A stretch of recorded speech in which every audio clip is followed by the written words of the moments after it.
Hello student, my self रज़ी अख्तर, मैं एक केमिस्ट्री फैकल्टी हूँ और आज मैं आप लोगों को ऑर्गेनिक केमिस्ट्री पढ़ाने जा रहा हूँ।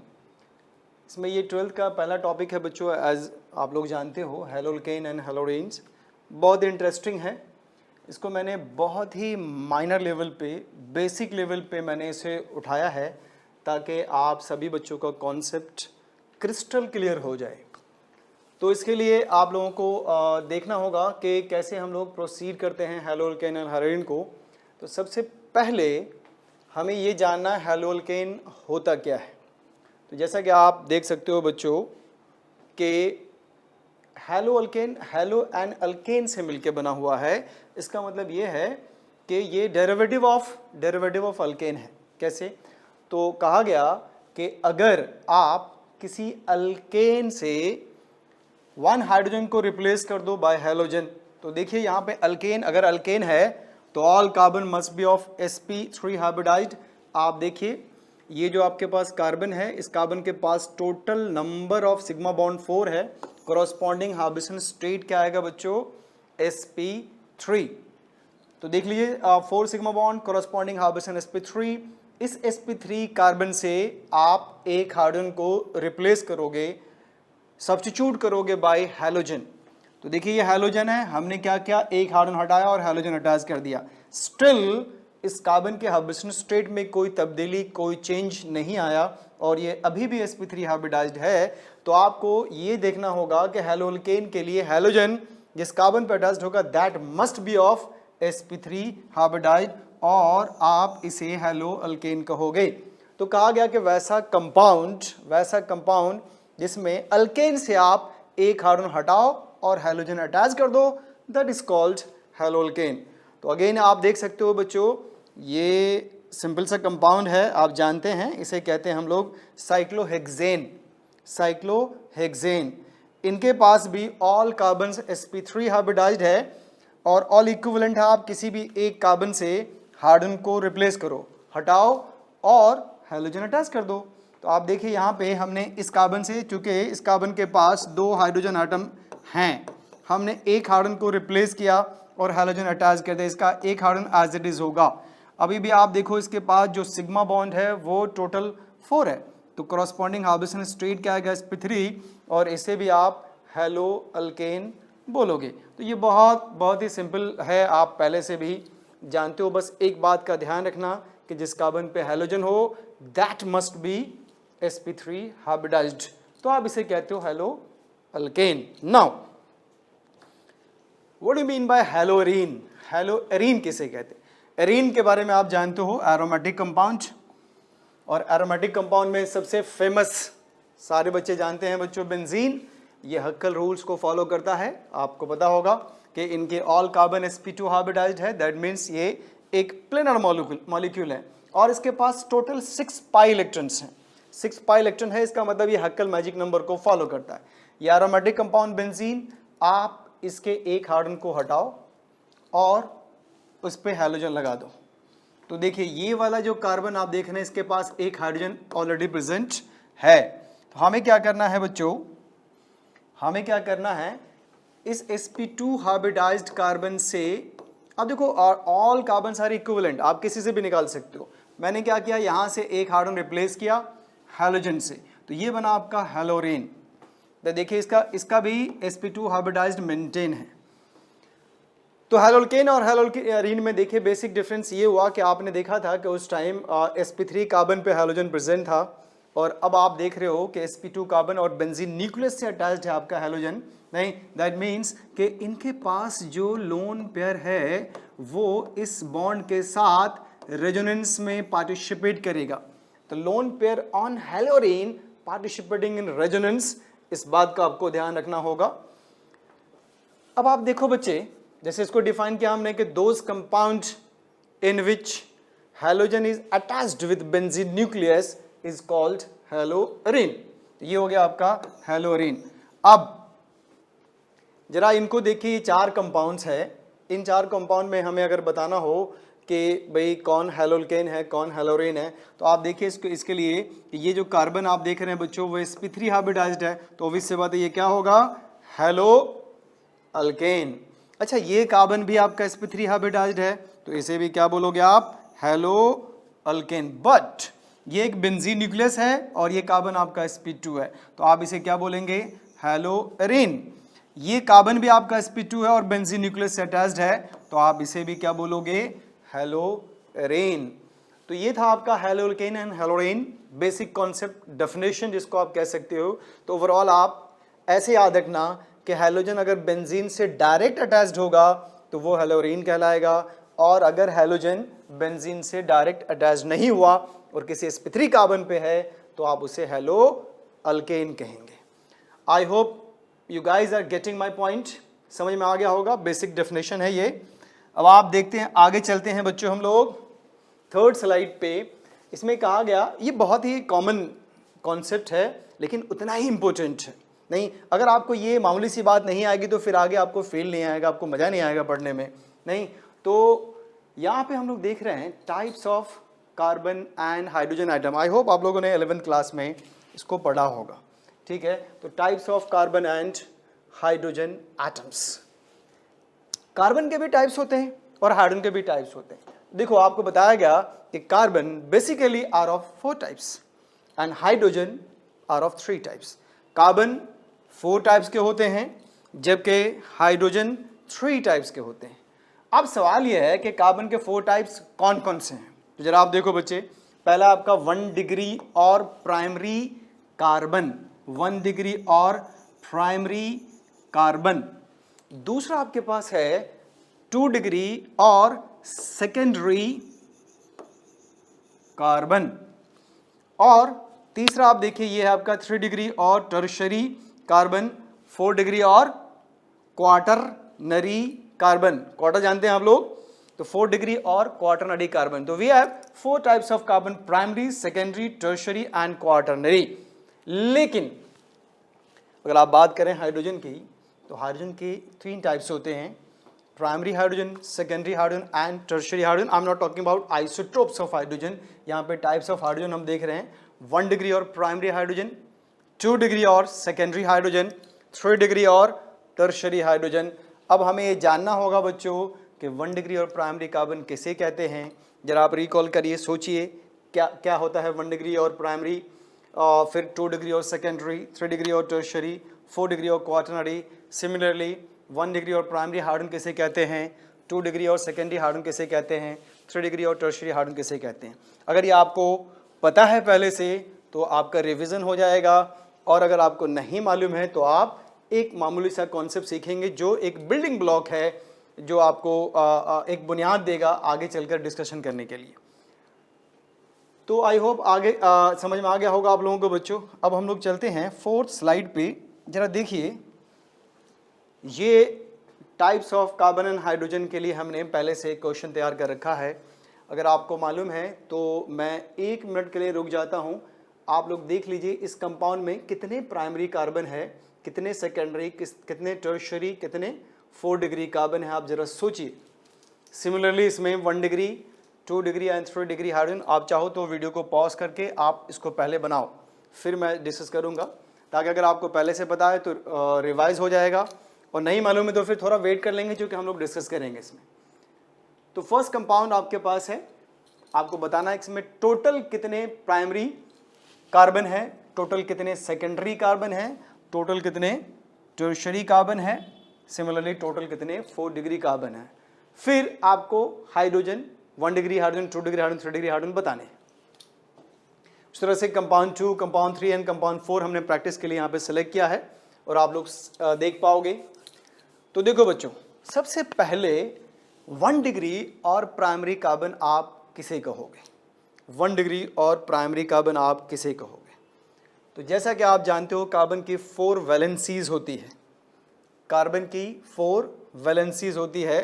तो आप क्या करना, डिग्री पता करने के लिए आप यहाँ पे एक कॉन्सेप्ट लगाना कि जिस कार्बन के पास, देखो आप एक 4 फिंगर दिखाना, मैं आपको एक शॉर्ट ट्रिक बता रहा हूँ मामूली सा, आप 4 फिंगर दिखाना, जितने हाइड्रोजन होंगे उतने फिंगर फोल्ड कर देना आप, जो बच जाएगा वो कार्बन की डिग्री बता देगा आपको।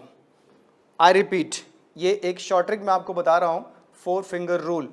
With the help of that आप कार्बन की डिग्री को डिटेक्ट कर पाओगे। जैसे ये कार्बन है आपके पास, तो इस कार्बन के अराउंड आप चेक करो कितने हाइड्रोजन है। तो पहले आप 4 फिंगर दिखाइए। अब इस 4 फिंगर में जितने हाइड्रोजन है उसको फोल्ड कर दो। तो नंबर ऑफ हाइड्रोजन कितने हैं बच्चे? 1 2 3 फोल्ड कर दिया, बचा कितना? 1। इसका मतलब ये आपका 1 डिग्री हाइड्रोजन है। आई होप आप लोग समझ पा रहे हैं। सिमिलरली आप देखिए ये कार्बन, इसके पास भी 3 है, 3 फोल्ड किया, एक बचा, तो ये हो गया 1 डिग्री, ये भी 1 degree. What about this carbon? जरा इस कार्बन को देखिए, 4 फिंगर लगाइए, कितने हाइड्रोजन है? एक भी नहीं है, तो आप एक भी फिंगर फोल्ड नहीं करना। 4 रिमेन 4, दैट मीन्स ये हो गया आपका 4 डिग्री बच्चों। इसको देखिए आप, इसके पास टोटल कितने हाइड्रोजन है? 2। तो मैंने कहा जितने हाइड्रोजन होंगे आप पहले 4 फिंगर दिखाइए, और जितने हाइड्रोजन होंगे उतने फिंगर को फोल्ड कर लो या काट कर फेंक दो। तो आपके पास क्या आ जाएगा बच्चे? देखो 2 हाइड्रोजन है, तो 2 फिंगर फोल्ड किया, बचा कितना? 2। इसका मतलब इसकी डिग्री क्या आ गई? 2। और इसमें देखो एक ही हाइड्रोजन है, तो एक फिंगर फोल्ड करेंगे 3, इसमें 3 है, तो ये 1 डिग्री और ये 1 डिग्री। आपसे कहा गया था कि इस मॉलिक्यूल में टोटल 1 डिग्री कार्बन कितने हैं बताइए। तो बताइए, देखिए बच्चे ये 1 डिग्री है, 1 2 3 4 5, तो 5 हो गए आपके पास 1 degree carbon. Getting my point? What about 2 degree? तो देख सकते हो आप, एक कार्बन आपका 2 डिग्री है। 3 डिग्री कितने हैं? ओनली 1। 4 डिग्री कितने हैं बच्चों? 1।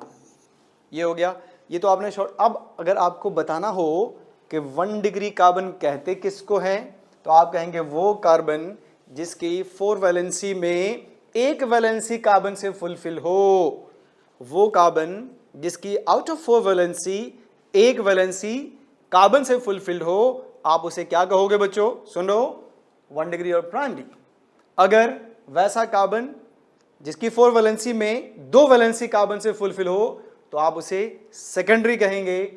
और वैसा कार्बन जिसकी 3 वैलेंसी कार्बन से फुलफिल हो, आप उसे टर्शरी कहेंगे। और ऑब्वियस सी बात है, अगर 4 वैलेंसी कार्बन से फुलफिल हो गई तो आप उसे क्वार्टर नरी कहोगे।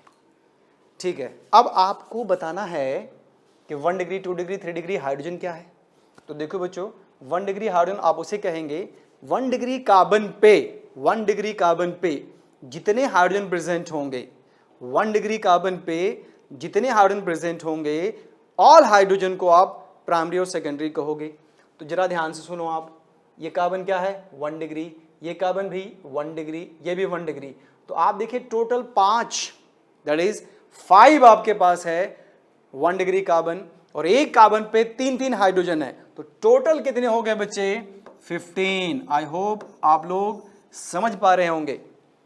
1 डिग्री कार्बन पे ऑल हाइड्रोजन आप उसे प्राइमरी बोल दीजिए। 1 डिग्री कार्बन कितने हैं? 5 × 3 करिए, 15 मिल गया, that's it. What about 2 degree? तो 2 डिग्री कार्बन ढूंढते हैं, ये रहा 2 डिग्री कार्बन, और इस पे हाइड्रोजन कितने हैं? 2, तो आपका आंसर भी आया 2। What about 3 degree? तो देखो बच्चों, 3 डिग्री कार्बन तो आपके पास एक ही है, तो आप क्या करोगे? 1। भाई 3 डिग्री कार्बन भी 1, 3 डिग्री हाइड्रोजन भी 1, तो आपका आंसर आ गया। तो आई होप ये आप लोगों को समझ में आ गया होगा, बेसिक कॉन्सेप्ट है। मैंने आपको 4 फिंगर रूल बताया था भाई। आइए अब कंपाउंड नंबर 2। ठीक है, देखने में थोड़ा भयंकर सा है, लेकिन ऑर्गेनिक में इसका कोई ये नहीं है। अब आपको बताना है कि इसमें 1 डिग्री कार्बन कितने हैं। तो जरा आप लोग गेस करो बच्चे कि इस मॉलिक्यूल में, कंपाउंड नंबर 2 में 1 डिग्री कार्बन कितने हैं।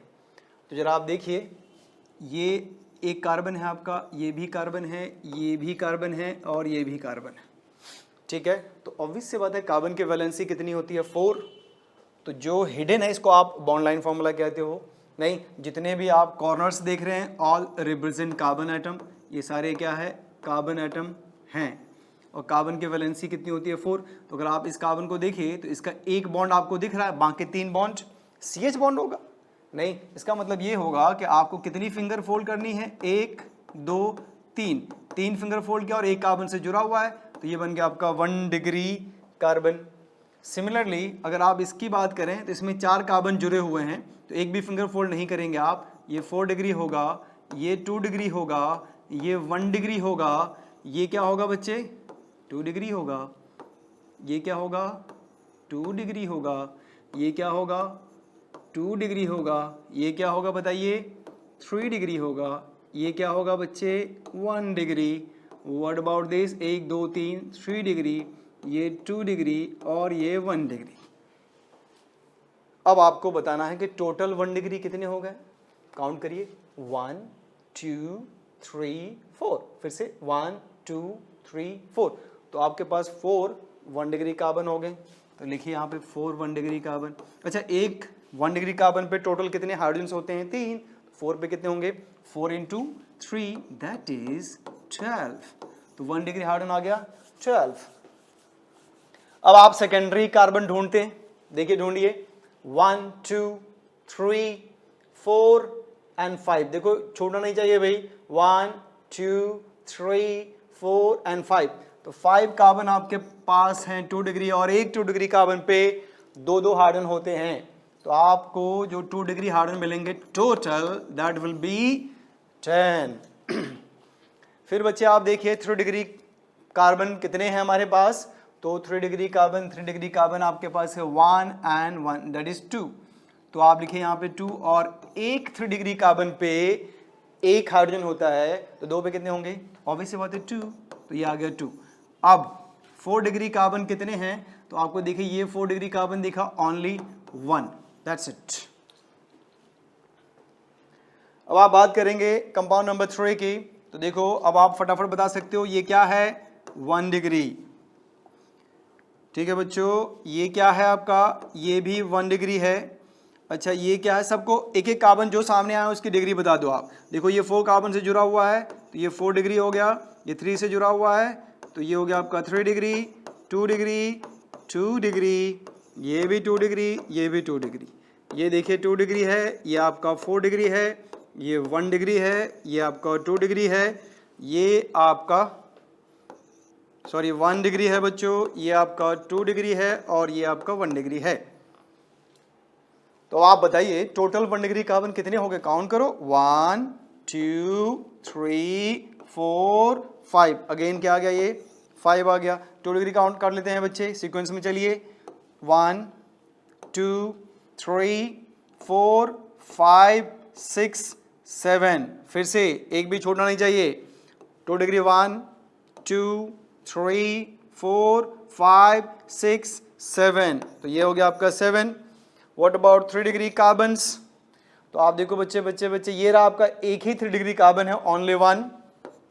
व्हाट अबाउट 4 डिग्री कार्बन, तो ये रहा आपका 4 डिग्री कार्बन, ये रहा 4 डिग्री कार्बन, 4 डिग्री कार्बन कितने हो गए 2। अच्छा, हार्डो निकालना बहुत आसान है, 1 डिग्री 5 है, तो आप इसको मल्टीप्लाई कर दो 3 से, तो 15 हो गया आपका, 2 डिग्री को 2 से मल्टीप्लाई करो तो 14 हो गया, और 3 डिग्री को आप 1 से मल्टीप्लाई करिए तो ये 1 होगा। इस क्वेश्चन को आप लोग सॉल्व करके कमेंट बॉक्स में इसका आंसर आप देना, नहीं आई होप आप सारे कर पाएंगे, तो आप इनको सॉल्व करके कमेंट बॉक्स में आप आंसर करना, फिर मैं इसका आपको जवाब दूंगा कमेंट बॉक्स में, ठीक है। तो आई होप ये समझ में आ गया होगा types of carbon and hydrogen, जो बेसिक कॉन्सेप्ट है और बहुत ज़्यादा रिक्वायरमेंट है इसका। अब आइए फंडामेंटल देखते हैं बच्चों हम लोग। कभी भी किसी चैप्टर को अगर आप पढ़ते हो तो उसका अपना एक लैंग्वेज होता है, जब तक आप उस लैंग्वेज को नहीं सीखेंगे उसे आप डील नहीं कर पाओगे, नहीं उनके लैंग्वेज को आप नहीं समझ पाओगे। अगर आपको इलेक्ट्रोफाइल न्यूक्लियोफाइल नहीं पता है तो आपको कोई अधिकार नहीं है केमिकल रिएक्शन पढ़ने का, क्योंकि electrophile nucleophile language of chemical reaction है। अगर आपको कार्बोकेटाइन कार्बेनाइन फ्रेडिकल अगर आपको नहीं पता तो आपको मुश्किल होगी, नहीं तो जो बेसिक फंडामेंटल्स है जो जनरल ऑर्गेनिक केमिस्ट्री में आपने पढ़ा है वो आप एक बार ज़रूर रिवाइज कर लेंगे, स्पेशली जो 12th क्लास या पास आउट के बच्चे हैं, क्योंकि बिना उसके आपको ऑर्गेनिक पढ़ने में बहुत मुश्किलें होंगी। तो देखो आपको रिवाइज करना चाहिए क्या क्या, carbocation carbanion alkyl free radical carbene nitrene benzyne, these are intermediates. और जो इफेक्ट होता है आपका inductive effect, electromeric effect, mesomeric effect, hyperconjugation और जो भी रिएजमेंट रिएक्शन है वो सब आप रिवाइज करते रहिए। रिवाइज करने के बाद आप ऑर्गेनिक को अगर डील करेंगे तो आपको ज़्यादा मजा आएगा। तो चलिए बच्चों, नेक्स्ट जो टारगेट है हम लोगों का वो है types of haloalkane. Types of haloalkane. तो देखिए अब आपको फंडामेंटल आपका क्लियर होगा, आपको समझ में आएगा बेसिक कॉन्सेप्ट से। देखिए सबसे पहला है 1 डिग्री और प्राइमरी हैलोअल्केन।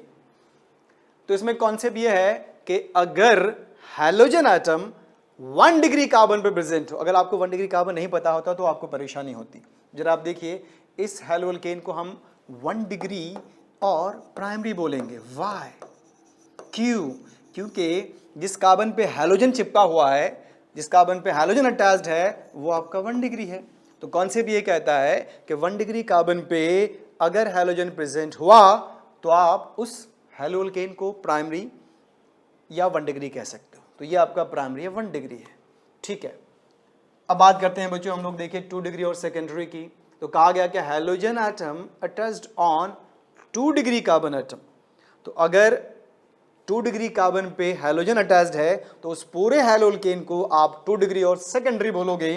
तो देखिए बच्चे ये कार्बन है आपके पास, इस कार्बन को 2 डिग्री कहेंगे क्योंकि एक ही हाइड्रोजन है, और यहाँ पे देखो ये 2 अल्काइल ग्रुप इससे अटैच्ड है नहीं, तो आप इसे कहेंगे 2 डिग्री और सेकेंडरी। इससे कौन जुड़ा हुआ है? हैलोजन। तो आप इसे क्या कहोगे? 2 डिग्री और secondary haloalkane. Getting my point? आगे चलते हैं बच्चों। नेक्स्ट है 3 डिग्री और टर्शियरी हैलोअल्केन। 3 डिग्री और टर्शियरी हैलोअल्केन। तो कॉन्सेप्ट क्या है कि अगर हैलोजन एटम 3 डिग्री कार्बन पे प्रेजेंट हो, और 3 डिग्री कार्बन आपको मैं बता चुका हूँ। जरा आप देखिए ये कार्बन चूंकि 3 कार्बन से अटैच्ड है, मैंने आपको कहा कि कार्बन की वैलेंसी जितने कार्बन से फुलफिल होगी वो उस कार्बन के डिग्री को रिप्रेजेंट करेगा। तो यहाँ पे देखिए ये कार्बन जिससे 3 अल्काइल ग्रुप जुड़े हुए हैं, अल्काइल ग्रुप इसका मतलब कार्बन से जुड़ा हुआ है, तो ये 3 डिग्री और उस पर हैलोजन आपने प्लेस कर दिया है।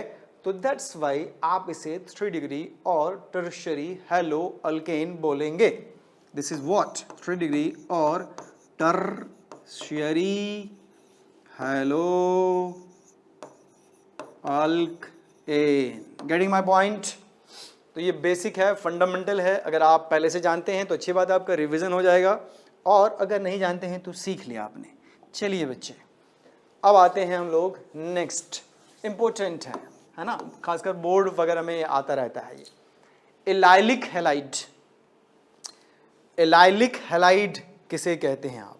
What do you mean bye allylic halide? तो बच्चों फॉर योर का इंफॉर्मेशन देखिए कॉन्सेप्ट ये है कि ये आपके पास क्या है? ये आपके पास है double bond, carbon carbon double bond. ये वाला कार्बन कैसा है? sp2 हाइब्रिडाइज्ड, और उसका पड़ोसी, उसका एडिशन कार्बन, ये कार्बन है आपका जो sp3 है। इस कार्बन को आप एक स्पेशल नाम देते हो और कहते हो कि ये आपके पास है allylic carbon. Getting my point?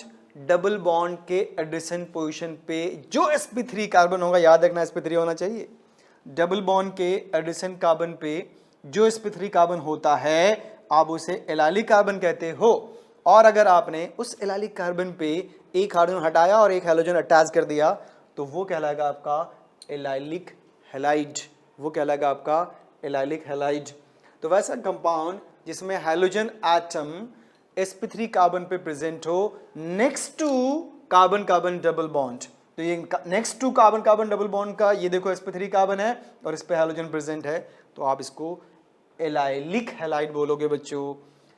Same concept आप इसमें देखिए, ये आपके पास डबल बॉन्ड है, ये उसका पड़ोसी कार्बन है, एडिशन कार्बन है, तो इस पे क्या हाइब्रिडेशन क्या है देख लीजिए, ये आपका sp3 है, उस पे आपने हैलोजन प्रेजेंट कर रखा है, तो इसे भी क्या बोलोगे? Allylic halide. ठीक है, एक बात और ऐड कर सकते हो आप इसमें बच्चों कि जिस कार्बन पे प्रेजेंट है वो 2 डिग्री है, तो आप इसे एलाइलिक 2 डिग्री भी कह सकते हो। एलाइलिक तो है, देखिए एलाइलिक का डेफिनेशन ये है कि डबल बॉन्ड के एडिशन पे अब जो एडिशन कार्बन है that may be 1 degree, 2 degree और 3 डिग्री, उसके अकॉर्डिंग भी क्लासीफाई कर लीजिए आप। एलाइलिक 2 डिग्री इसको कह दो, एलाइलिक 1 डिग्री इसको कह दीजिए आप। ठीक है, तो ये था एलाइलिक कॉन्सेप्ट। आई होप आप लोगों को समझ में आ गया होगा, फंडामेंटल है, बेसिक है। अब चलते हम लोग, द नेक्स्ट है that is called benzylic halide. Fifth हमारे पास है, इसे आप कहते हो बेंजाइलिक हैलाइड। देखिए बच्चों, ये क्या है आपके पास, बेंजीन न्यूक्लियस है। ये कार्बन आप देख रहे हैं, ये बेंजीन न्यूक्लियस का जस्ट एडिशन कार्बन है। कॉन्सेप्ट ये है कि बेंजीन न्यूक्लियस के जस्ट एडिशन कार्बन पे अगर हैलोजन हो तो आप उसे बेंजाइलिक हैलाइड कहेंगे। एक बात और याद रखना है आपको कि ये कार्बन ओनली sp3 होना चाहिए। अगर sp3 नहीं है तो फिर आप नहीं कह सकते। आई होप आप समझ पा रहे होंगे।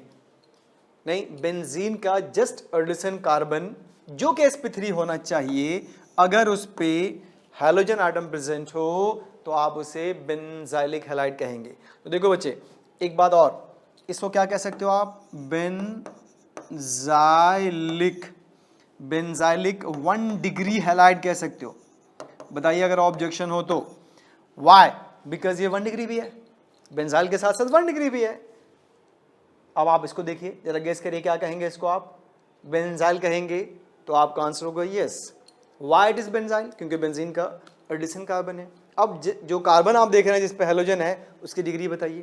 तो देखिए कितनी डिग्री है बच्चों, 3 डिग्री है और sp3 भी है। तो आप इसे क्या बोलोगे, तो आप इसे बोलोगे बच्चों बेंजाइलिक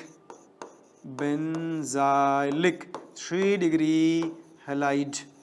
देखो ये बहुत ही मामूली कॉन्सेप्ट है, लेकिन अगर आपको नहीं आता और कॉम्पिटिटिव एग्जाम में आ गया तो फिर आपको 4 मार्क्स का नुकसान हो सकता है और 4 मार्क्स आपके रैंक को तबाह कर सकता है भाई। तो देखिए बच्चे, तो ये था benzylic halide and allylic halide. आप लोगों को समझ में आ गया होगा। फिर से मैं रिपीट कर दूं कि डबल बॉन्डेड कार्बन के एडिशन पे अगर sp3 कार्बन है वो और उस पे हैलोजन है तो आप उसे एलाइलिक कहेंगे। बेंजीन का एडिशन कार्बन अगर sp3 है उस पे हैलोजन है तो आप उसे बेंजाइलिक हैलाइड कहेंगे। आई होप आप लोगों को समझ में आ रहा होगा। देखिए बच्चे, स्लाइड नंबर नेक्स्ट है दैट इज 7। ये है विनाइलिक हैलाइड। बेसिक कॉन्सेप्ट है ये भी, विनाइलिक हैलाइड। तो देखो, सबसे पहले विनाइलिक कार्बन किसे कहोगे, तो देखो पहली condition, vinylic carbon sp2 hybridised होगा। तो देखिए ये sp2 हाइब्रिडाइज्ड है और ये डबल बॉन्ड है। तो आप कह सकते हो कि डबल बॉन्डेड कार्बन पे अगर हैलोजन प्रेजेंट हो तो हम उसे विनाइलिक हैलाइड कहेंगे। ये देखिए आपका कार्बन कार्बन डबल बॉन्ड है, दैट इज अल्कीन है। इस पे कौन प्रेजेंट है, हैलोजन। तो आप इसे क्या बोलोगे, विनाइलिक हैलाइड। गेटिंग बच्चों, डबल बॉन्डेड कार्बन पे अगर हैलोजन प्रेजेंट हो तो आप उसे विनाइलिक कहेंगे। एक बात और, इसका भी लोन पेयर इस डबल बॉन्ड के साथ रेजोनेंस में पार्टिसिपेट कर रहा है। याद रखना, ये काम आएगा आगे आपको। फिर से आइए, देखिए ये आपके पास क्या है बच्चों, डबल बॉन्ड, और इस double bonded carbon that is sp2 carbon पे ही आपने हैलोजन को चिपका रखा है। तो अगर डबल बॉन्डेड कार्बन पे हैलोजन अटैच्ड हो तो आप उसे विनाइलिक कहोगे। तो आप इसे भी विनाइलिक हैलाइड कहेंगे। तो वैसा कंपाउंड जिसमें halogen atom sp2 carbon atom of double bond पे प्रेजेंट हो, भाई डबल बॉन्ड के sp2 कार्बन पे अगर हैलोजन एटम प्रेजेंट है तो आप उसे विनाइलिक हैलाइड बोलोगे। ठीक है, एक और इंपॉर्टेंट कॉन्सेप्ट है बच्चों, इसे कहते हैं विसिनल डाइहैलाइड। विसिनल डाइहैलाइड, देखिए विसिनल डाइहैलाइड क्या होता है। तो इसमें देखिए कॉन्सेप्ट ये बताया गया बच्चों कि अगर 2 एडिशन कार्बन पे आप हैलोजन अटैच कर देते हो, अगर 2 एडिशन कार्बन पे आप हैलोजन अटैच कर देते हो तो वो आपका कहलाएगा विसिनल हैलाइड, विसिनल डाइहैलाइड। तो लेट्स सी, ये आप देखिए बच्चे, ये कार्बन और ये कार्बन एडिशन कार्बन है, इसको हम 1 2 मान लेते हैं और इस पे आपने हैलोजन प्रेजेंट किया है तो आप इसे कहेंगे विसिनल हैलाइड। तो this is also called vicinal dihalide. Sometime पूछेगा आपसे which of the following is oblique or vicinal dihalide, तो आपको 2 एडिशन कार्बन पे ये चेक करना है कि हैलोजन प्रेजेंट है कि नहीं। एक बात और, ये दोनों सेम हैलोजन होने चाहिए, ऐसा नहीं एक ब्रोमीन लगा देंगे क्लोरीन लगा देंगे और विसिनल बोल देंगे, नहीं, सेम टाइप ऑफ हैलोजन अगर 2 एडिशन कार्बन पे प्रेजेंट हो तब आप उसे विसिनल डायहालाइड बोलेंगे। आई होप ये क्लियर हो गया होगा, एकदम सिंपल है। तो विसिनल डायहालाइड के बाद आगे चलते हैं बच्चों हम लोग, अब है जेमिनल डायहालाइड। जेमिनल, इसको आप GEM भी बोलते हो, जैसे जेम ये जेम। तो कहा गया कि अगर एक ही कार्बन से आप 2 हाइड्रोजन हटाते हो, सेम कार्बन से 2 हाइड्रोजन हटाते हो और उस पर 2 हैलोजन लगा देते हो, तो सेम कार्बन पे अगर 2 हैलोजन प्रेजेंट हो तो आप उसे जेमिनल डायहालाइड कहेंगे, है ना। If 2 same halogen atoms are present on same carbon atom, देखिए सेम कार्बन आइटम पे हो, जैसे ये कार्बन है, इसी पे आपने क्या प्रेजेंट कर रखा है बच्चे, हैलोजन है, ऑल्सो हैलोजन, और यहाँ पे क्या हाइड्रोजन, तो इसे क्या बोलेंगे आप, जेमिनल डायहालाइड, ठीक है। इसे भी क्या बोलेंगे, जेमिनल डायहालाइड। यही वो कंपाउंड है जिसका आप हाइड्रोलिसिस करोगे तो आपको अल्डिहाइड मिलेगा, ये आगे आप पढ़ेंगे। तो सेम कार्बन पे अगर 2 हैलोजन प्रेजेंट हो तो आप उसे जेमिनल डायहालाइड कहेंगे। अब आपसे एक सवाल पूछा गया है, बहुत ही मामूली सा क्वेश्चन है बच्चों, देखिए the question is which of the following is 3 degree, which of the following is 3 degree allylic halide. आपको बताना है कि इन 4 कंपाउंड्स में कौन कौन सा कंपाउंड 3 डिग्री एलाइलिक हैलाइड है। तो लेट्स चेक, आइए बच्चे, सबसे पहले कंपाउंड नंबर ए को आप देखो और बताओ कि इसमें कौन कौन सा केमिकल स्पेसीज एलाइलिक हैलाइड है।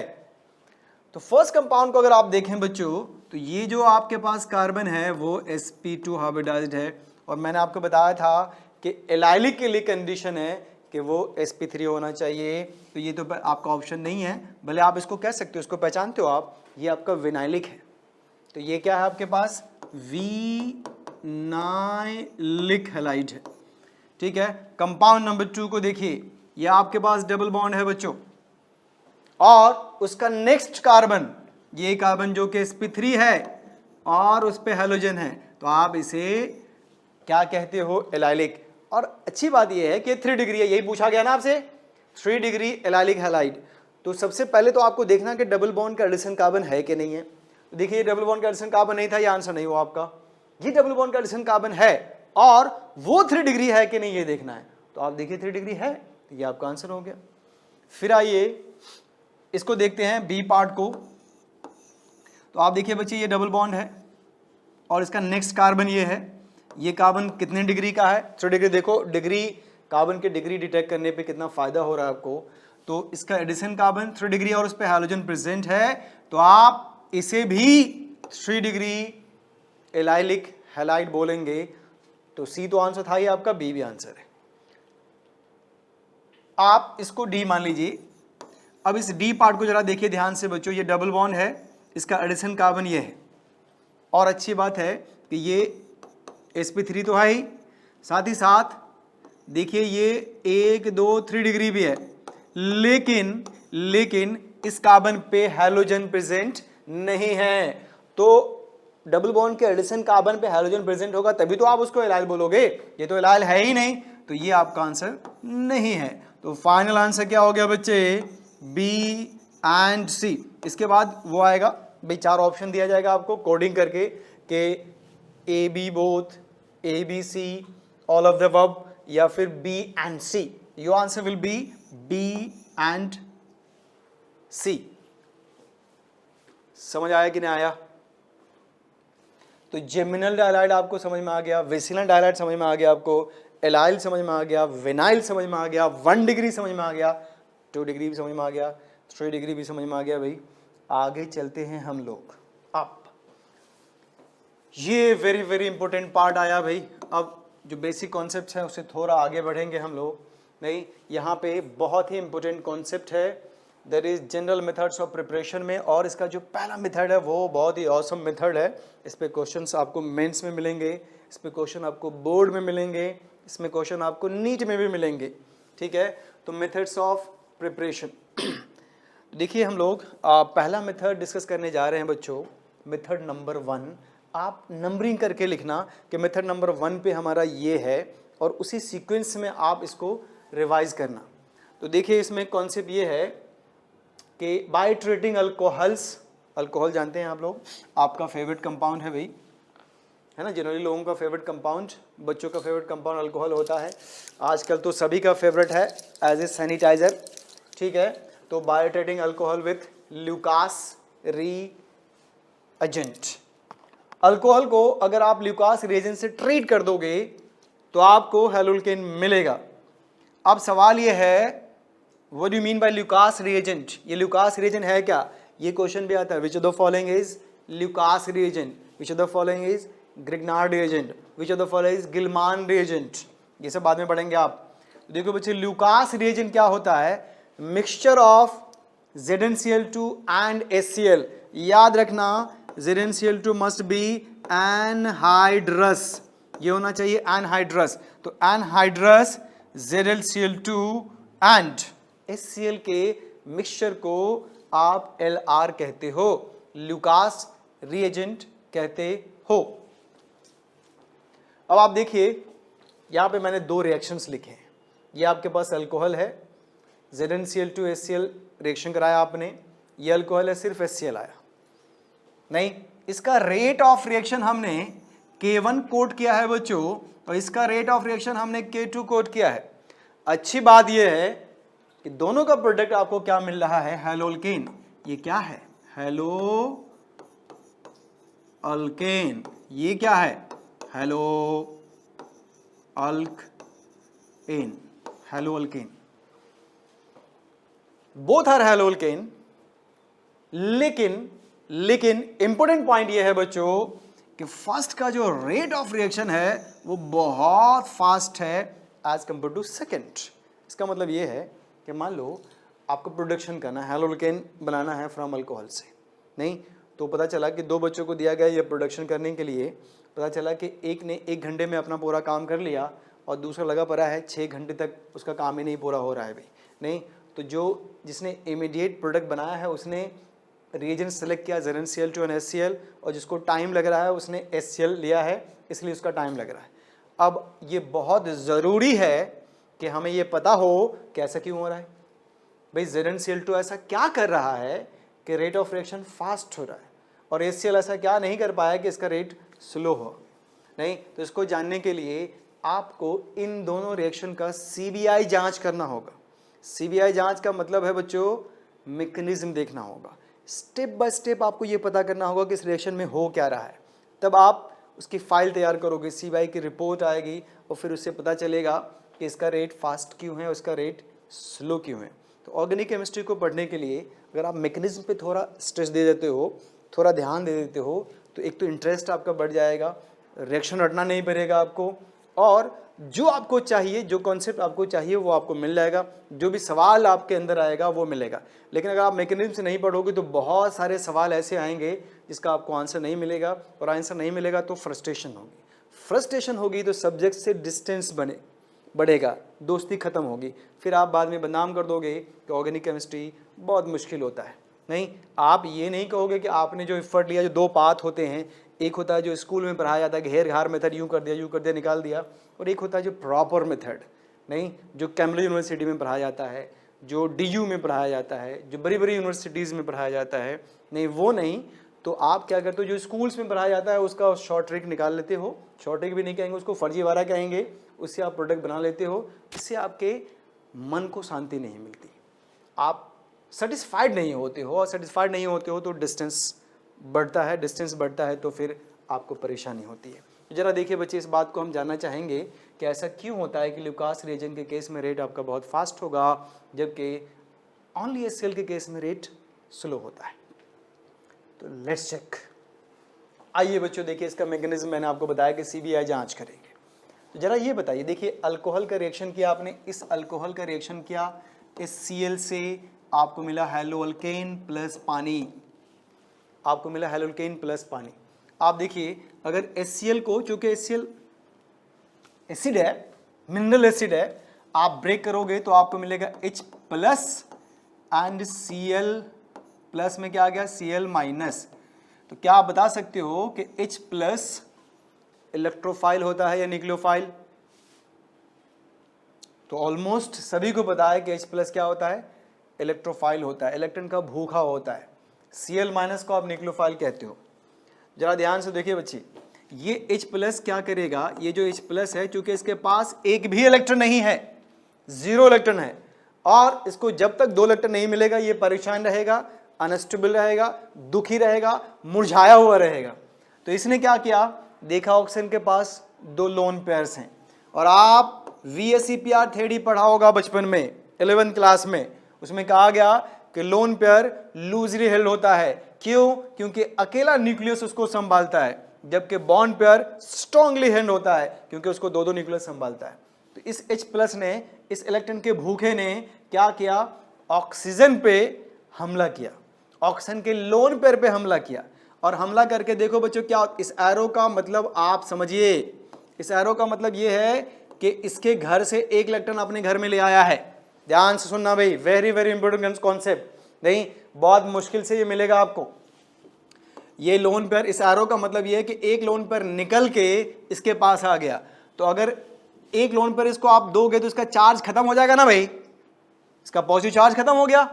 अब इसके पास एक इलेक्ट्रॉन आया, तो क्या ये खुश होगा एक इलेक्ट्रॉन लेकर? नहीं, इसको 2 चाहिए, डुएट पूरा करना है। नहीं तो फिर ये क्या करेगा, इसका जो बचा हुआ है, बहुत ध्यान सुनना बच्चों, देखिए ये 2 इलेक्ट्रॉन, ये वाला एक चला गया, एक चलाया किसके पास, देखिए देखिए ये चलाया इसके पास और इसके प्लस को खत्म कर दिया। फिर इन दोनों ने मिलकर बॉन्ड बनाया। तो यहां पे आप देखिए ये जो बॉन्ड बन रहा है, ये बॉन्ड बन रहा है, इसमें 2 इलेक्ट्रॉन है। कौन कौन से?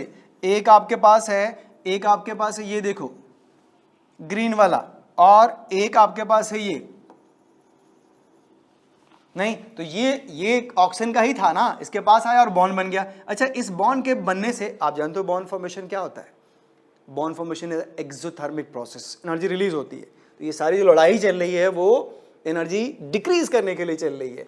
तो हाइड्रोजन ऑक्सीजन ने बॉन्ड बनाया, इस बॉन्ड के बनने से हाइड्रोजन को फायदा हुआ क्योंकि इसका डुएट पूरा हो गया। तो ये बुखलाया हुआ था, पहले अनस्टेबल था, अब यहां पे स्टेबल हो गया। लेकिन हाइड्रोजन की इस हरकत से ऑक्सीजन को, इस वाले ऑक्सीजन को बहुत दुख पहुंचा है क्योंकि ऑक्सीजन पे प्लस चार्ज आ गया, और ऑक्सीजन एक इलेक्ट्रॉन नेगेटिव एटम होता है, वो दूसरे के इलेक्ट्रॉन छीनता है, उसका इलेक्ट्रॉन गायब ही कर दिया, हाइड्रोजन उसका एक इलेक्ट्रॉन निकाल के चला गया है भाई। तो एज ए रिजल्ट इस ऑक्सीजन पे जो प्लस आया, इस प्लस की वजह से इस ऑक्सीजन का ENC का मतलब होता है बच्चों इफेक्टिव न्यूक्लियर चार्ज, इसका मतलब होता है इफेक्टिव न्यूक्लियर चार्ज। तो आप देखिए क्या होगा कि ये जो आपके पास है ENC, ये इफेक्टिव न्यूक्लियर चार्ज इंक्रीज हो जाएगा, बढ़ जाएगा। समझ पा रहे हैं आप लोग? देखिए इसको मैं इरेज करता हूं, ठीक है। तो देखो ये जो इफेक्टिव न्यूक्लियर चार्ज है वो बढ़ेगा, और इफेक्टिव न्यूक्लियर चार्ज बढ़ने से क्या होता है बच्चों, इसकी एनर्जी लेवल बढ़ जाएगी। जब एनर्जी लेवल बढ़ेगी तो इस बॉन्ड में वाइब्रेशन आएगा, और जब इस बॉन्ड में वाइब्रेशन आएगा तो ये बॉन्ड कमजोर हो जाएगा, वीक हो जाएगा। अब देखिए ये बॉन्ड बहुत स्ट्रांग है, it's a very strong bond. इस बॉन्ड को Cl माइनस ब्रेक नहीं कर पाएगा, लेकिन जब H प्लस ने इस पे हमला किया तो ये घायल हो गया। कौन? ऑक्सीजन। जब घायल हुआ तो ये बॉन्ड वीक हो गया। अब Cl माइनस हालांकि कमजोर है, लेकिन इस पे प्लस आने की वजह से ये बॉन्ड क्या हो गया, वीक हो गया, इसमें वाइब्रेशन तेज हो गया, ये वीक हुआ, ये आ गया पीछे से हमला करके इसको बाहर कर देगा। ये बाहर हुआ तो क्या बन गया, वाटर, नहीं, और ये दोनों मिलकर क्या बन गया बच्चे, RCl, ठीक है। तो ये जो, इसको हम कहेंगे लिविंग ग्रुप, ऑक्सीजन पे जो प्लस चार्ज आया that is called leaving group, नहीं, और इन दिस वे ये आपका प्रोडक्ट बना। तो ये तो था जब आपने रिएक्शन कराया बच्चे HCl से, तो ये मैकेनिज्म आया। अब आप देखिए इसी अल्कोहल का आपने ल्यूकास रिएजेंट से रिएक्शन कराया है, यहां देखिए, तो अगेन आपको प्रोडक्ट क्या मिला, HCl एंड वाटर। लेकिन इसका मैकेनिज्म अगर आप देखेंगे तो क्या होगा, देखिए इसके मैकेनिज्म में है बच्चों, इस ल्यूकास रिएजेंट को आप कहते हो लुईस एसिड। लुईस एसिड वो होता है जिसके पास इलेक्ट्रॉन की कमी हो, जो इलेक्ट्रॉन पेयर एक्सेप्ट कर सकता हो, इलेक्ट्रॉन एक्सेप्ट करता हो। इसने भी क्या किया, इसके लोन पेयर पर अटैक करके बॉन्ड बना लिया। जब ये बॉन्ड बना बच्चों तो ऑक्सीजन पे अगेन क्या आ गया, पॉजिटिव चार्ज, और इस पे क्या आ गया, नेगेटिव चार्ज। अब ZnCl2 के अटैक से जो ऑक्सीजन पे प्लस चार्ज आया है, उस प्लस चार्ज की एफिशिएंसी जो इस वाले ऑक्सीजन पे प्लस चार्ज था उनसे कहीं ज्यादा है, बहुत ज्यादा है। इसका मतलब ये हुआ कि इस बॉन्ड में जो वाइब्रेशन होगा वो ज्यादा होगा, मींस इस बॉन्ड को ब्रेक करना आसान होगा। इसीलिए मैंने इस पूरे पार्ट को कहा है कि ये एक्सेलेंट लीविंग ग्रुप है, ये आसानी से रिमूव होने वाला है। तो Cl माइनस आया, पीछे से धक्का दिया उसको, और जैसे ही पीछे से इसको धक्का देगा यहां से बाहर हो गया, बाहर हो गया तो क्या मिल गया, RCl, और ये बना आपका ZnCl2 और साथ में OH चिपका हुआ है। और आपने चूंकि HCl भी लिया था तो HCl जब टूटा तो H प्लस NCl माइनस मिला, तो Cl माइनस तो जाकर अटैक करके ये बना दिया RCl। जो H प्लस होगा वो इसके OH के साथ रिएक्शन करके क्या बनाएगा, वाटर, और ZnCl2 आपको वापस मिल गया। इसका मतलब ये ZnCl2 इसमें एज ए कैटलिस्ट काम कर रहा है। जो ZnCl2 है दैट बिहेव लाइक कैटलिस्ट, नहीं तो देखिए इंपॉर्टेंट बात ये है कि ऑक्सीजन पे प्लस यहां भी आया, ऑक्सीजन पे प्लस यहां भी आया। तो जब ZnCl2 ने हमला किया ऑक्सीजन पे, तो जो ऑक्सीजन पे प्लस आया वो ज़्यादा इफिशिएंट था, उनकी इंटेंसिटी ज़्यादा थी, तो उसमें घबराहट ज़्यादा हुई तो जल्दी टूट गया, इसलिए आप उसे एक्सेलेंट लिविंग ग्रुप कहोगे। यहाँ पे भी टूटा लेकिन थोड़ा मुश्किल से, क्योंकि इस पे प्लस चार्ज की एफिशिएंसी उतनी नहीं थी। तो आई होप आपको ये आंसर मिल गया होगा कि क्यों ZnCl2 HCl का मिक्सचर फास्ट रिएक्शन शो करता है जबकि only HCl slow reaction show करता है। ठीक है बच्चों, तो चलिए आगे चलते हैं हम लोग।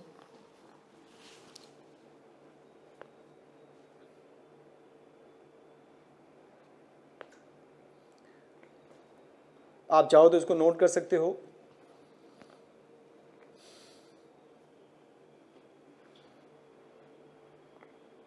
अगर इसमें कोई डाउट हो तो आप कमेंट बॉक्स में लिखिए, मैं कोशिश करूंगा कि उसको रिमूव करूं। समझ में थोड़ी मुश्किल होगी, लेकिन जिस चीज़ में आप मुश्किल उठाते हो, जिसमें थोड़ी परेशानी होती है, वो आपको बहुत पे करता है बच्चों। नहीं तो ये आपको बहुत फ़ायदा पहुंचाने वाला है। इससे क्या होगा कि ऑर्गेनिक केमिस्ट्री में आपका इंटरेस्ट डेवलप हो जाएगा, और एक बार इंटरेस्ट डेवलप हो गया तो फिर ये ऑर्गेनिक पढ़ना आपकी हॉबी हो जाएगी। और जो काम हॉबी हो तो फिर तो उसका कुछ नहीं कह सकते आप, फिर आपका कोई मुकाबला नहीं कर सकता। नहीं, अब आइए हमने इस पर कुछ क्वेश्चंस डिस्कस किए हैं बच्चे। क्वेश्चन नंबर 1 है, मैंने आपसे पूछा कि बताइए ये अल्कोहल है आपके पास। अब देखो ये 3 डिग्री है, ये आपके पास क्या है, 3 डिग्री अल्कोहल। अगर आप इस 3 डिग्री अल्कोहल का ZnCl2 HCl से रिएक्शन कराएंगे तो प्रोडक्ट क्या मिलेगा? तो ऑब्वियस सी बात है, आप बता दीजिए बच्चे क्या प्रोडक्ट मिलेगा। CH3 OH हटाइए, Cl लगाइए, प्रोडक्ट पाइए, पानी को बाहर निकालिए। तो सेम कॉन्सेप्ट हो गया बच्चे। यहाँ पे देखिए ये जो कहलाता है दैट इज बेंजाइल अल्कोहल। अगर आप इस पर रिएक्शन कराते हो तो अगेन ये OH रिमूव होगा और Cl आएगा, OH जाएगा, Cl आएगा, बेंजाइल हैलाइड बन जाएगा। देख लीजिए, OH जाएगा, Cl आएगा, बेंजाइल हैलाइड या बेंजाइल क्लोराइड बन जाएगा बच्चों। तो ये हो गया आपका पहला रिएक्शन, ये हो गया दूसरा रिएक्शन। सिंपल आप समझ गए होंगे। ये आपके पास क्या है बच्चों, फिनॉल। अब अगर आप रिएक्शन कराते हो ZnCl2 से तो जल्दी बताओ क्या बनेगा, जल्दी बताइए। अगर आप फिनॉल का रिएक्शन कराते हो ZnCl2 and HCl से तो what will be the result?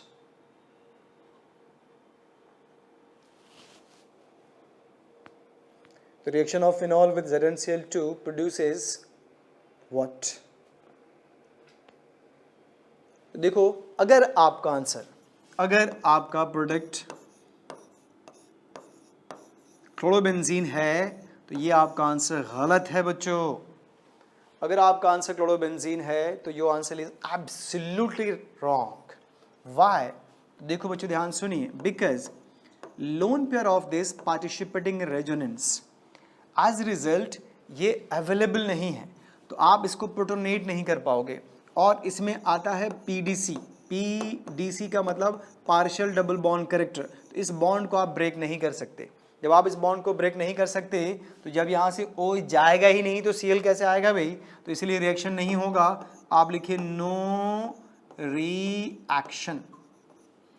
तो फिनॉल का अगर आप ट्रीटमेंट करते हो ल्यूकास रिएजेंट से तो रिएक्शन नहीं होगा बच्चों।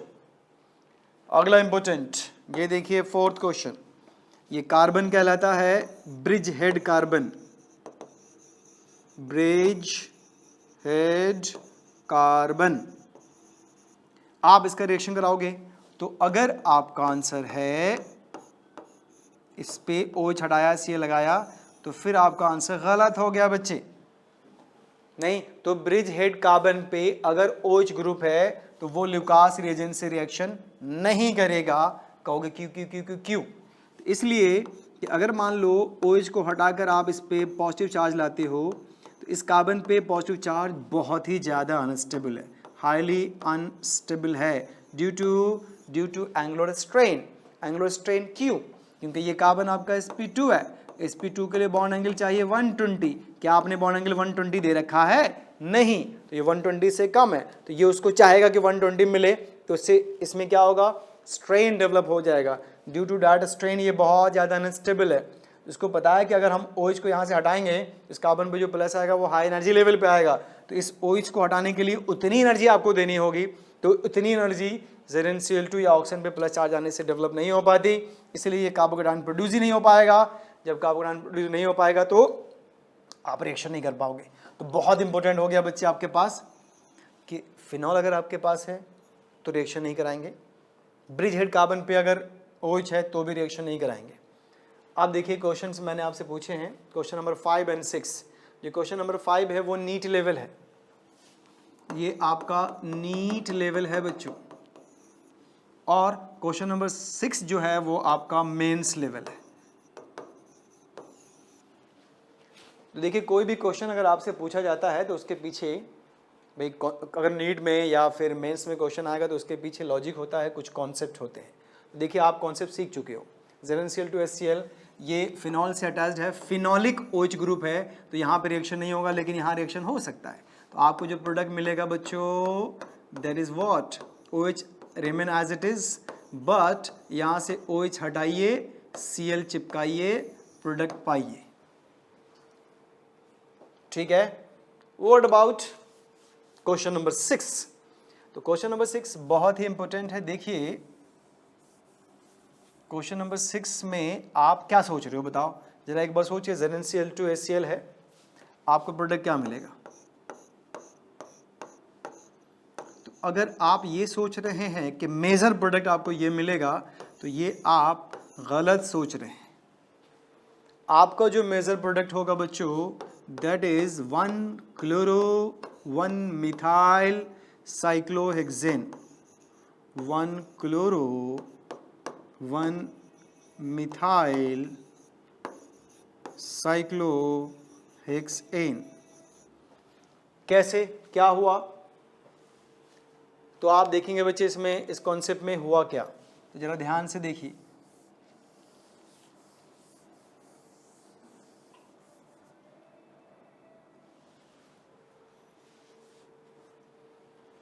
इसमें एक्चुअली क्या हुआ कि जब आपने, ये मैं बता रहा हूं आपको, जब आपने ल्यूकास रिएजेंट से रिएक्शन कराया तो OH रिप्लेस होकर यहाँ पे बना कार्बोकेटाइन, ये आपका 2 डिग्री कार्बोकेटाइन है।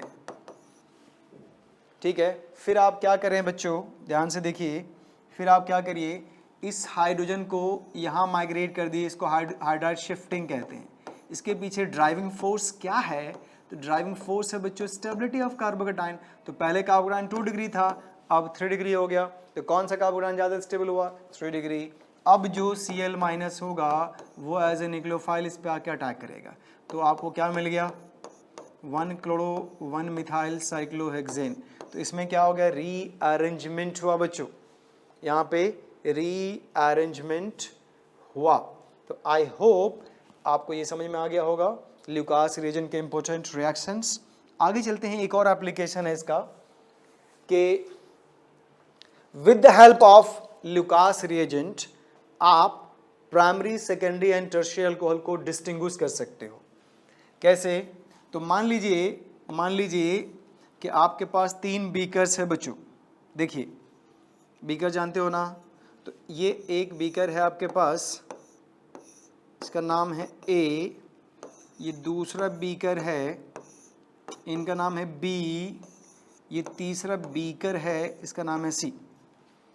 इन तीनों में हमने अल्कोहल फिल कर रखा है। मान लो किसी एक में प्राइमरी है, दूसरे में हमें नहीं मालूम कि इसमें प्राइमरी किसमें सेकेंडरी टर्शरी है, लेकिन किसी एक में प्राइमरी प्लेस किया, दूसरे में सेकेंडरी, तीसरे में टर्शरी।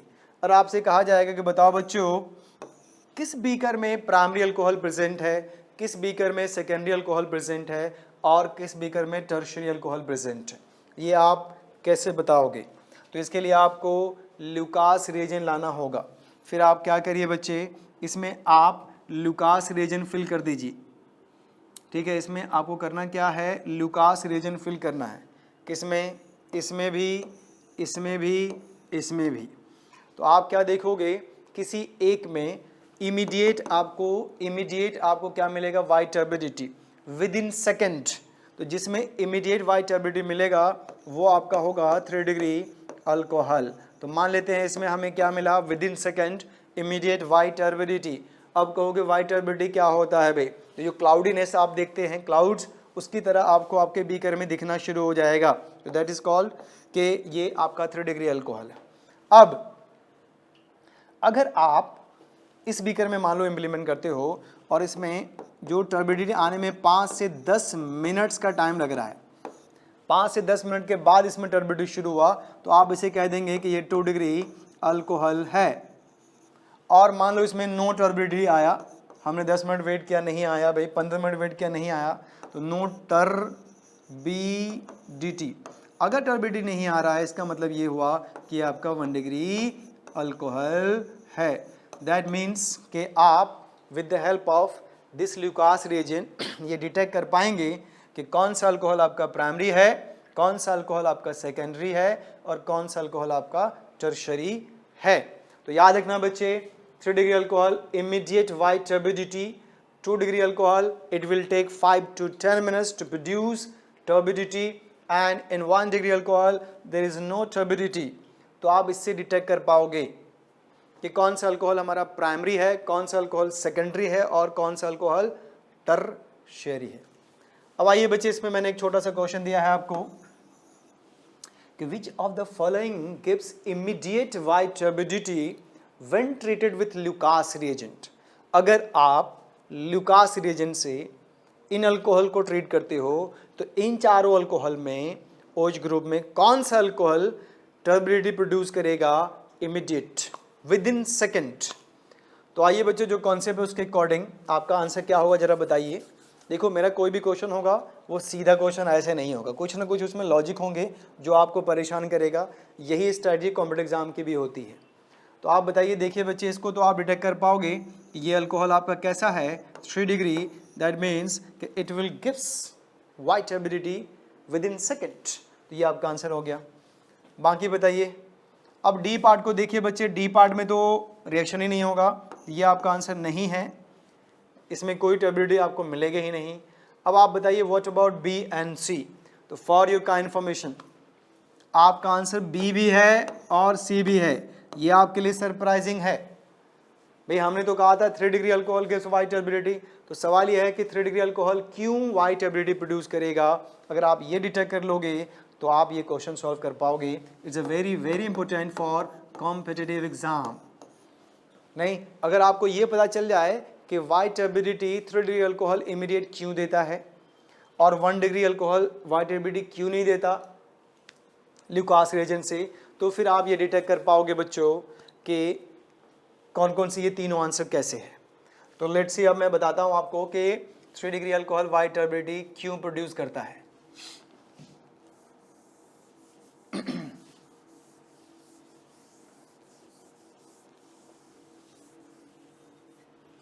तो देखिए बच्चों, ये आपके पास है 3 डिग्री अल्कोहल,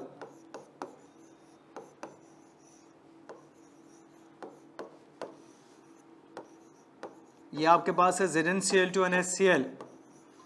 आप इन्हें क्या कहते हो, लुईस एसिड। और ऑक्सीजन के पास लोन पेयर है, तो आप इसे क्या कहोगे, बेस। और ये अल्कोहल कैसा है, 3 डिग्री।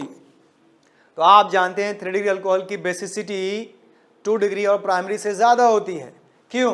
क्योंकि जब आप इस बॉन्ड को ब्रेक करेंगे तो इस कार्बन पे जो प्लस आएगा बच्चों, दैट पॉजिटिव इज 3 डिग्री। ये 3 डिग्री कार्बोकेटाइन है। और 3 डिग्री कार्बोकेटाइन क्या होता है, स्टेबल। दैट मीन्स कि 3 डिग्री कार्बोकेटाइन प्रोड्यूस करना आसान है। तो जैसी रिएक्शन कराओगे ये टूट के क्या बना लेगा, 3 डिग्री कार्बोकेटाइन, और जैसे ये बनेगा Cl- पे आके हमला करेगा। हमला करने के बाद क्या होगा बच्चे, आपको मिलेगा ये। अब ये कंपाउंड आपके लुकास रीजन में इनसॉल्युबल होता है, जो आपको व्हाइट एबिलिटी के फॉर्म में दिख जाएगा।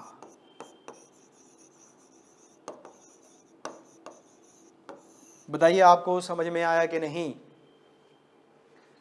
चूंकि इसका कार्बोकेटाइन क्या बन रहा है, स्टेबल बन रहा है। 3 degree carbocation 2 degree and 1 degree से ज्यादा स्टेबल होता है, इसलिए ये व्हाइट स्टेबिलिटी इमीडिएट दिया। अब आइए यहाँ पे, तो नो डाउट यहाँ पे कार्बोकेटाइन 3 डिग्री बनेगा, और यहाँ पे क्या बनेगा बच्चे, ये बनेगा बेंजाइल कार्बोकेटाइन। क्या आप नहीं जानते कि बेंजाइल कार्बोकेटाइन भी बहुत स्टेबल होता है ड्यू टू रेजोनेंस? तो चूंकि इसका कार्बोकेटाइन बहुत स्टेबल बन रहा है, इसलिए ये भी इमीडिएट बन जाएगा। तो आपको क्या मिलेगा, व्हाइट एबिलिटी इमीडिएट। जरा इसको देखिए, ये सारे बच्चों को पता नहीं होता, आई होप आप लोगों को मालूम हो। इसका जो कार्बोकेटाइन है, ये carbocation even 3 degree and benzyl दोनों से ज़्यादा स्टेबल होता है ड्यू टू डांसिंग रेजोनेंस। तो जिन लोगों ने ब्रांडेड कोचिंग में पढ़ा होगा उनको पता होगा भाई। तो आप देखिए, साइक्लोप्रोपाइल मिथाइल कार्बोकेटाइन, साइक्लोप्रोपाइल के एडिशन पे कार्बन पे अगर प्लस चार्ज आए तो ये कार्बोकेटाइन बहुत ज़्यादा स्टेबल होता है। कितने लोगों को नहीं पता वो कमेंट बॉक्स में लिखेंगे, मैं उसको बताऊंगा कि साइक्लोप्रोपाइल मिथाइल कार्बोकेटाइन बहुत ज़्यादा स्टेबल होता है। क्यों? इवन ये 3 डिग्री एंड बेंजाइल कार्बोकेटाइन से भी ज़्यादा स्टेबल होता है, और इसको हम कहते हैं ड्यू टू डांसिंग रेजोनेंस। ठीक है, तो दैट्स वाई आपका जो आंसर आएगा बच्चे, ए, बी एंड सी, गेटिंग और नॉट।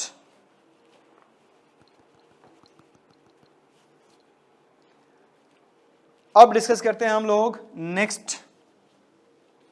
देखिए मेथड नंबर 2, मेथड नंबर 2, इसमें कहा गया by treating alcohols with NaBr, आप NaCl भी ले सकते हो, in presence of sulphuric acid.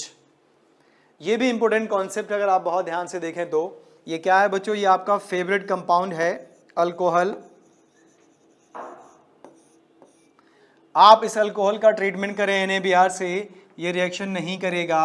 सवाल है क्यों? और अगर आप इसी NaBr में H2SO4 डाल दें फ्यू ड्रॉप, तो रिएक्शन हो जाएगा। अगेन सवाल है क्यों? तो अगर आप अल्कोहल का ट्रीटमेंट करते हो विथ NaBr तो रिएक्शन नहीं होगा, लेकिन इसी अल्कोहल का ट्रीटमेंट करते हो NaBr and H2SO4 से तो रिएक्शन होगा। तो अब आपको बताना है क्यों क्यों क्यों क्यों क्यों। तो आइए बच्चों देखते हैं क्यों। देखिए OH ग्रुप को हमने कहा था कि ये पुअर लिविंग ग्रुप है। क्यों? क्योंकि ये बॉन्ड बहुत ही स्ट्रॉन्ग है, वेरी स्ट्रॉन्ग बॉन्ड। आप देख पा रहे हैं तो ऑक्सीजन कार्बन के बीच बॉन्ड होता है, बहुत ही स्ट्रॉन्ग बॉन्ड होता है। तो क्या Br इस CrO बॉन्ड को ब्रेक कर पाएगा? कतई नहीं। तो Br माइनस कभी भी OH को रिप्लेस नहीं कर सकता, क्योंकि OH माइनस की न्यूक्लियोफिलिसिटी Br माइनस से बहुत ज्यादा होती है बच्चों। और कॉन्सेप्ट है कि only strong nucleophile can replace weak bond. अगर स्ट्रॉन्ग न्यूक्लियोफाइल होगा तो वो रिप्लेस कर देगा, लेकिन Br तो खुद ही कमजोर है, वो कहां लड़ पाएगा OH से भाई, तो रिएक्शन नहीं होगा।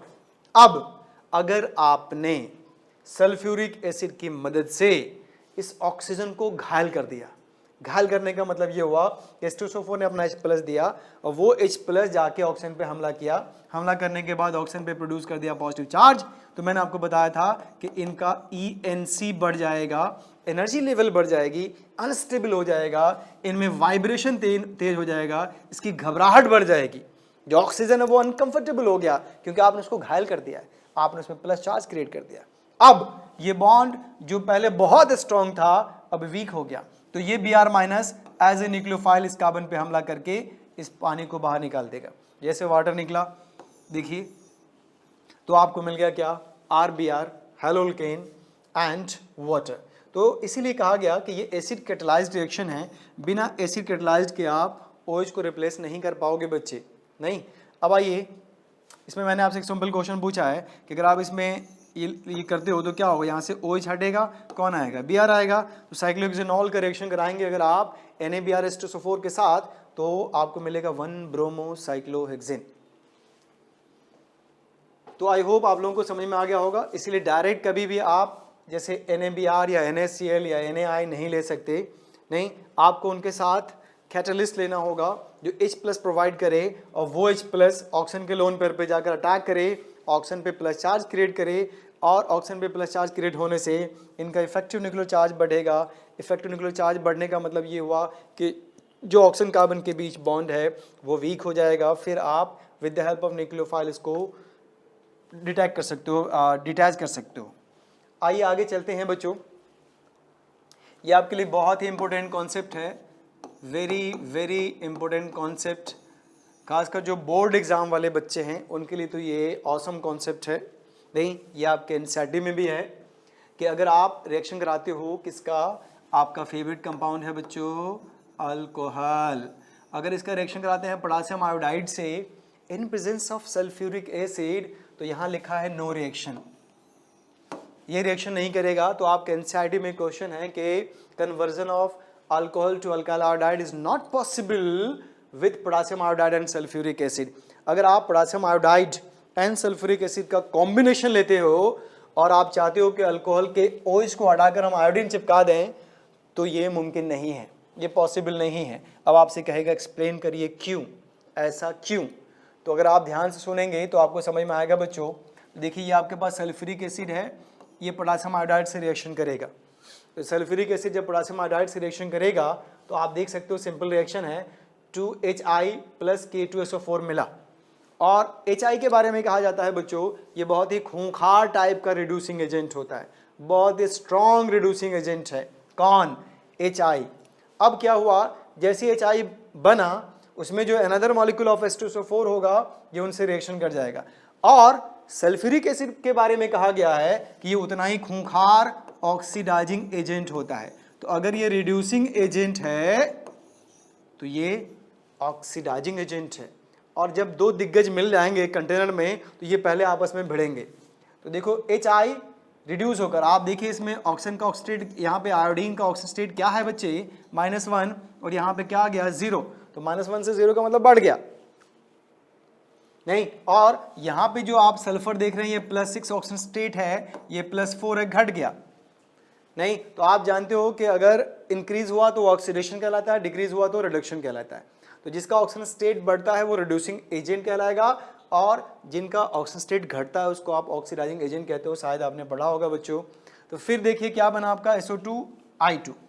अब आप देखिए इन दोनों रिएक्शन को ऐड कर दीजिए तो HI कैंसिल हो जाएगा। आपके पास जो ओवरऑल रिएक्शन आया बच्चे 2Ki 2H2SO4 gives SO3 water K2SO4 and iodine. अब हुआ क्या कि आप जिस कंटेनर में पोटेशियम आयोडाइड H2SO4 लिए थे तो जितने I थे, जो I- थे जितने भी, वो कन्वर्ट हो गए I2 में। और जैसा कि आप जानते हो ये न्यूक्लियोफाइल है, ये न्यूक्लियोफाइल है और आयोडीन न्यूक्लियोफाइल नहीं है। तो जैसे मान लीजिए आप प्रोटोनेट करोगे अल्कोहल को, ये हो गया अल्कोहल जैसे सपोज करिए, तो अगर I- होता तो ये जाके इसको तोड़ लेता, लेकिन I- अब हमारे पास है नहीं, तो I2 है, तो I2 न्यूक्लियोफाइल है नहीं, जाएगा ही नहीं ब्रेक करने के लिए। जब ब्रेक करने के लिए नहीं जाएगा तो रिएक्शन नहीं होगा।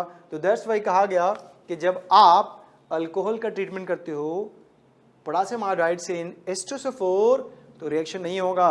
नहीं, क्यों नहीं होगा, देख लिया बच्चे आपने, क्योंकि जितने भी I- थे उन सबको H2SO4 ने I2 में कन्वर्ट कर दिया, और I2 कोई न्यूक्लियोफाइल नहीं होता जो रिप्लेस करेगा किसको, ऑक्सोनियम आयन को, वाटर को, इसलिए ये रिएक्शन नहीं होगा। ये 2 मार्क्स का क्वेश्चन आपके बोर्ड एग्जाम में भी आता है और इसको मेंस में या नीट में भी पूछा जा सकता है बच्चों। ठीक है, आई होप ये आपको समझ में आ गया होगा। तो अब हम लोग चलते हैं, लास्ट पड़ाव है हमारा आज का, अब वो ये है, देखिए इस पर मैंने एक सिंपल सा क्वेश्चन दिया है आप लोगों को, नहीं तो जो लोग नॉलेजेबल है, जो ऑर्गेनिक पढ़े हुए हैं, चूँकि आप 12th में पढ़ रहे हो तो 11th पढ़े होंगे, तो मैंने कोशिश करी है कि 11th के कुछ रिएक्शन को आपको इस क्वेश्चन के थ्रू रिवाइज करा दूँ। तो देखो बच्चों, ये आपके पास है साइक्लोहेक्सेनॉल, साइक्लोहेक्सेनॉल। आप इसका रिएक्शन कर रहे हो NaBrH2SO4 से, क्या ये रिएक्शन पॉसिबल है? Of course. तो ये मिलेगा X। फिर इस X का ट्रीटमेंट किया आपने सोडियम एंड ड्राई ईथर से। ये क्या है? ये है बच्चों ड्राई ईथर। तो रिएक्शन कराया आपने सोडियम से ड्राई ईथर, तो आपको इस Z1 मिला। अब आपको बताना है इस Z1 में total number of 3 degree carbon कितने एटम्स हैं। अब आइए, ये KOH लिया आपने, इस KOH का रिएक्शन कराया है आपने अल्कोहलिक मीडियम में, मतलब ये जो KOH है आपका वो नशे में है। अगर आप रिएक्शन कराओगे तो Y मिलेगा बच्चे, आपको बताना होगा Y क्या बनेगा। अब जो Y बना उसका आपने एक और रिएक्शन किया 11th में पढ़ा होगा भाई, वो बनाया होगा आपने 5 मेंबर्स सपनों का घर, नहीं तो ये मिलेगा आपको Z। और इस Z में जब आप HI का ट्रीटमेंट करते हो in presence of red phosphorus तो आपको Z3 मिलेगा। फिर इस Y में जब आप HCl का ट्रीटमेंट करते हैं, खासकर एडवांस वाले ध्यान सुनेंगे भाई, ये एडवांस के लिए इस तरह के क्वेश्चंस आते हैं। जब आप HCl का ट्रीटमेंट करोगे तो प्रोडक्ट क्या मिलेगा? जो बनेगा उसमें फिर आप सोडियम एंड ड्राई ईथर लेंगे तो फाइनल प्रोडक्ट Z2 मिलेगा। अब इस Z2 में total number of 2 degree carbon atoms आपको बताने होंगे। तो जरा आप सोचिए बच्चे, जो लोग ऑर्गेनिक की तमीज रखते हैं, जिनको समझ में आता है ऑर्गेनिक, वो बता पाएंगे इनके X, Y, Z, Z1, Z2, Z3 और जो भी क्वेश्चन मैंने आपसे पूछा है। तो करिए सॉल्व।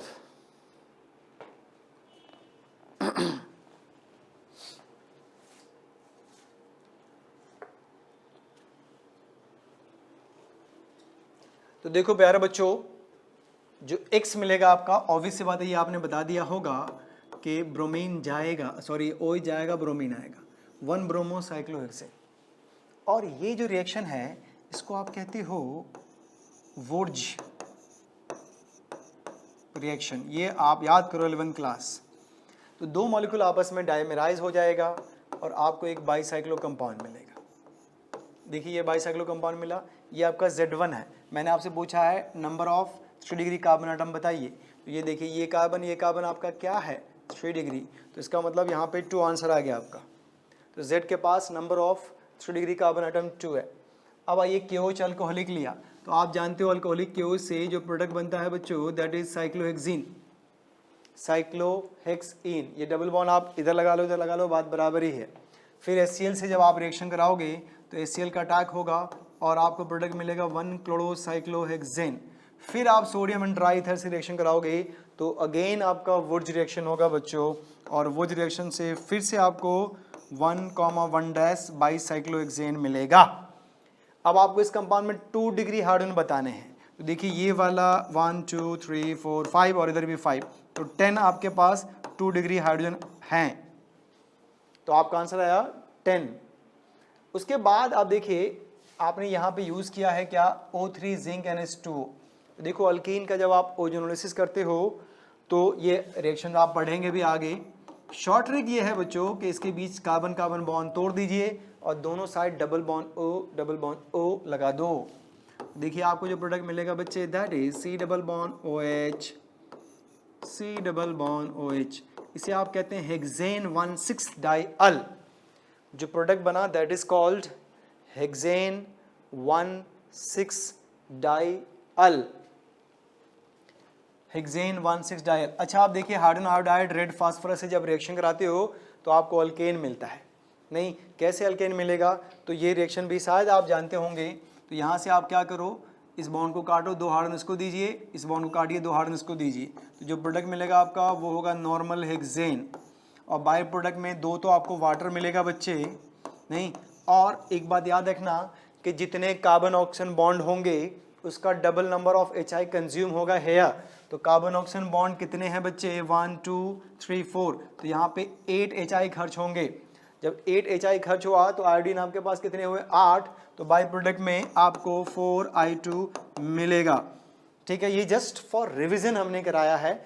ये उन बच्चों के लिए है जो पहले से पढ़े हुए हैं, ठीक है। जो पहले से पढ़े नहीं, उनसे अगर नहीं बना है तो घबराने की बात बिल्कुल नहीं है। तो ये था ऑल अबाउट आज का लेक्चर, जिसमें मैंने आपको हैलोकेन एंड हैलोरीन का बेसिक कॉन्सेप्ट बताया है बच्चों। अगर आप इसको ध्यान से पढ़ेंगे नहीं तो आई होप आप लोगों को समझ में आएगा। इसमें आने वाले जो लेक्चर्स होंगे वो बहुत ही इम्पोर्टेंट है, बहुत इंटरेस्टिंग है, बहुत मज़ा आने वाला है आपको। लेकिन इसके लिए करना क्या होगा आपको कि कम से कम आप लोग NCERT जो 12th क्लास में पढ़ रहे हैं, चाहे वो IIT एडवांस की तैयारी क्यों नहीं कर रहे हैं या मेंस की तैयारी क्यों नहीं कर रहे हैं, नीट की तैयारी क्यों नहीं कर रहे हैं, NCERT को आप लाइन टू लाइन रिसर्च करके पढ़िए। एक होता है पढ़ना, भाई टेक्स्ट बुक है उसके पीछे के क्वेश्चंस को सॉल्व करने के लिए, नहीं, आप इसको रिसर्च करके पढ़िए। रिसर्च करके पढ़ने का मतलब ये होता है कि आप लाइन टू लाइन पढ़िए और उस पर क्वेश्चन की फ्रेमिंग करिए, क्योंकि मोस्टली क्वेश्चन NCERT के कॉन्सेप्ट से ही फ्रेम किया जाता है, जैसे कि आप जानते हो प्रीवियस क्वेश्चन देखा होगा। तो आई होप ये आप लोगों को समझ में आ गया बच्चों। अगर इसमें कोई डाउट्स आप लोगों को लगता है तो आप कमेंट बॉक्स में लिखिए, मैं कोशिश करूँगा कि उसको रिजॉल्व करूँ, और इसके बाद जो आने वाली वीडियो है वो और भी इम्पोर्टेंट होगा, उसमें बहुत अच्छे कॉन्सेप्ट आप सीखेंगे। तो आज के लिए इतना ही, बाय।